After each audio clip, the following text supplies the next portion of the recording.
Halo guys, perkenalkan nama saya Ana Kawarin, saya mahasiswa di Institut Agama Kristen Negeri Ambon, program studi agama budaya. Video ini saya buat untuk memenuhi salah satu tugas UTS kami di mata kuliah sejarah agama-agama.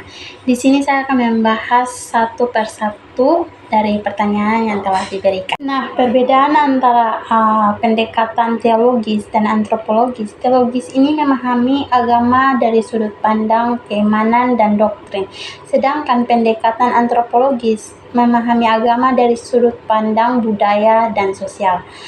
Kedua pendekatan ini dapat saling melengkapi dan memahami realitas di dalam masyarakat. Contohnya, pendekatan teologis dapat membantu memahami keimanan dan nilai-nilai spiritual, dan ajaran agama mengajarkan tentang toleransi antara umat beragama, sedangkan pendekatan antropologis dapat membantu memahami bagaimana agama dipraktikkan dan diinterpretasikan dalam konteks budaya sosial tertentu.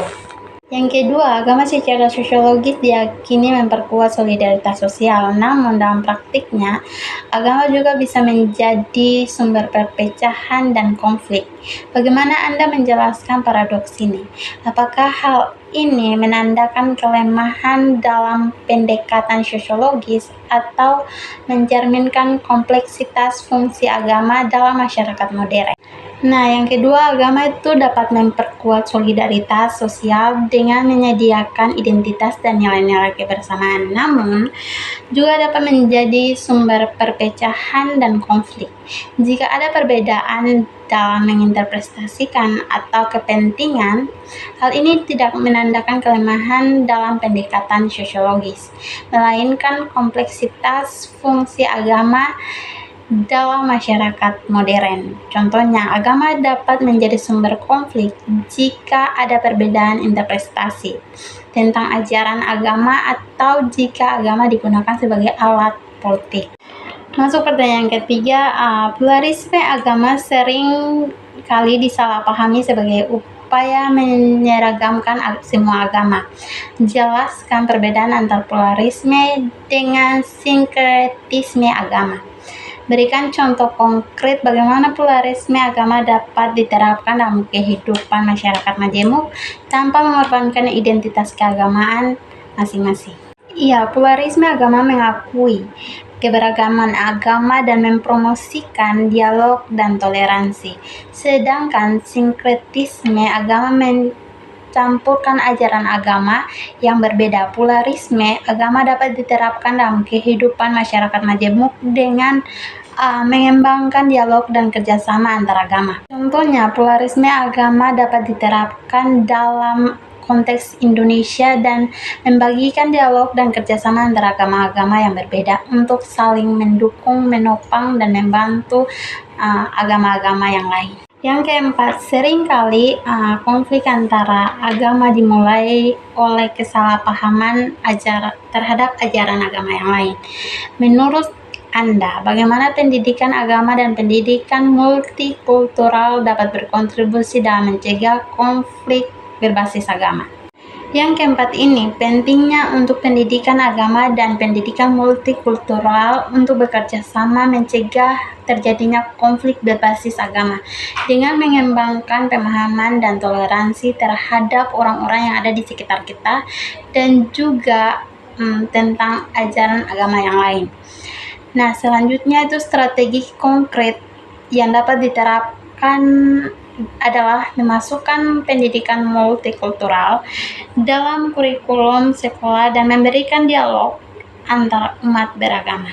Next, bagaimana praktik-praktik dalam agama primitif seperti ritual, tabu, dan peran dukung atau Sahman mencerminkan upaya manusia awal dalam memahami dan mengendalikan kekuatan alam. Ya, pada dasarnya manusia awal itu melakukan praktik dalam agama primitif seperti ritual dan tabu. Hal ini merupakan upaya mereka dalam memahami dan mengendalikan kekuatan alam. Misalnya, dulu orang tua kita tuh beranggapan bahwa kalau lewat di tempat pamalia atau tempat terlarang itu harus diberikan tanda. misalnya kalau lewat dengan kendaraan bermotor, atau misal kasih klakson atau kasih nyala lampu dan lain-lain untuk mereka tahu kalau kita sedang lewat. Nah, ini merupakan salah satu contoh yang diturunkan dari orang tua kita sampai sekarang, dan ini sudah menjadi kebiasaan untuk kami. Atau juga ada yang mereka percaya bahwa di balik pohon-pohon besar dan batu-batu besar itu ada roh yang lebih besar kuasanya, sehingga mereka menyembah dan melakukan ritual kepada pohon besar dan batu besar tersebut karena mereka percaya kalau ada kekuatan yang dapat mengendalikan alam semesta.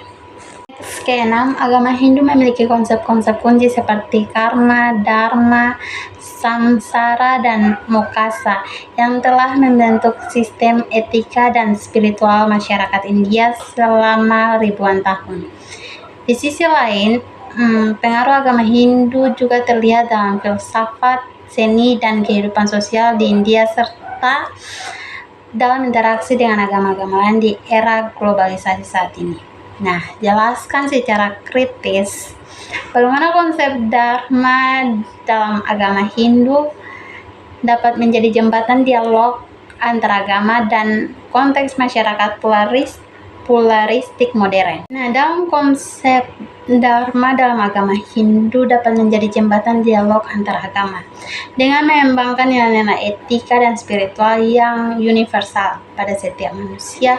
Contohnya, konsep Dharma dapat digunakan untuk mengajarkan nilai-nilai seperti kasih sayang, dan keadilan, bukan hanya kepada manusia tetapi juga pada alam semesta dengan segala isinya. Yang terakhir, bayangkan Anda adalah seorang pendidik yang sedang merancang kurikulum pendidikan karakter berbasis nilai-nilai spiritual di sekolah multikultural.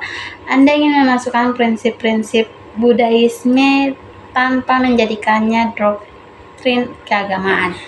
Jadi, pendekatan pendidikan karakter berbasis nilai-nilai Budaisme dapat dirancang dengan memasukkan prinsip-prinsip seperti empati, kebenaran mulia, dan jalan berunsur 8.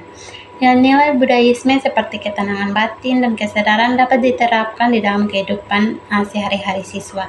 Contohnya, nilai-nilai Budaisme dapat diterapkan dalam aktivitas pembelajaran di kelas dengan mengajarkan tentang kedamaian, kasih sayang, saling menghargai semua kita yang berada di alam, keadilan, dan juga selalu bermeditasi dan refleksikan diri masing-masing. Sekian dari hasil kerja saya. Terima kasih. Jika ada yang salah, mohon dimaafkan.